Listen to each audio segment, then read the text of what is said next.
রুনা, চতুর্থ ধাপে চট্টগ্রামে কয়টি উপজেলায় ভোট গ্রহণ করা হচ্ছে? কেন্দ্রগুলোতে ভোটার প্রস্তুতি কেমন দেখছেন? আর কোনো অভিযোগের তথ্য থাকলে জানাবেন।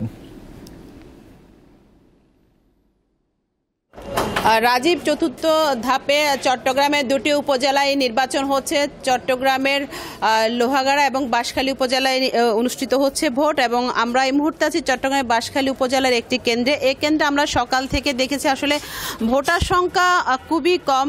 বেলা বাড়লো, কিছুটা আসে আবার কমে যায়, এভাবে ভোট গ্রহণ চলছে। আমরা সকাল থেকে বেশ কয়েকটি কেন্দ্রে দেখেছি যে পরিমাণ ভোটার সংখ্যা থাকার কথা সে পরিমাণ ভোটার আসলে পাইনি। আমরা প্রিজাইডিং অফিসারের সাথে কথা বলেছি এ বিষয়ে। প্রিজাইডিং অফিসার আমাদেরকে জানিয়েছেন যেহেতু এখন হচ্ছে ফলের মৌসুম, এই বাঁশখালীতে বিশেষ করে লিচুর যে ফলন হয় সে লিচুর ব্যবসায়ী বেশি, তারা হয়তো এই ফল নিয়ে বিভিন্ন জায়গায় ফল বিক্রি করতে চলে যাওয়ার কারণে ভোটার সংখ্যা কিছুটা কম। আবার আরও একটি কথা বলেছেন, সেটি হচ্ছে প্রার্থীরা আসলে যে প্রান্তিক লেভেলে যে ভোটাররা রয়েছেন তাদের কাছ পর্যন্ত প্রার্থীরা পৌঁছাতে পারেননি। ভোটের যে তথ্য, ভোটে যে মেসেজ, সে মেসেজ দিতে পারেননি বিদায় প্রান্তিক লেভেলে যে ভোটাররা তারা কিন্তু ভোট কেন্দ্রে আসছেন না। হয়তো যারা খুব কাছাকাছি আছে ভোট কেন্দ্রগুলোর কাছাকাছি তারা হয়তো ভোট দিতে আসছেন, এমনটাও জানিয়েছেন এখানকার যারা সাধারণ মানুষ। তারা প্রান্তিক লেভেলের ভোটার সংখ্যা খুবই কম।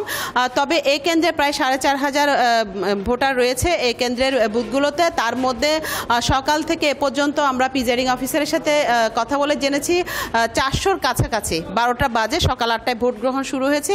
এ পর্যন্ত 400 মতো ভোট পড়েছে, প্রত্যেকটা বুথে মিলে 400 মতো ভোট পড়েছে। তবে সেটি আসলে যেভাবে আশা করা হয়েছিল সে আশার থেকে তুলনামূলকভাবে খুবই কম। আমরা একটি বিষয় দেখেছি, অন্যান্য ভোটের সময় নারী ভোটার সংখ্যা বেশি, কিন্তু এবার পুরুষ ভোটার সংখ্যা রয়েছে মোটামুটি বেশি, নারী ভোটার সংখ্যা এখানে কম।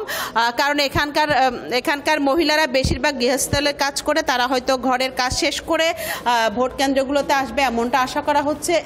আমরা লোহাগাড়াও খবর নিয়েছি, বাঁশখালীর প্রত্যেকটা কেন্দ্রে খবর নিয়েছি।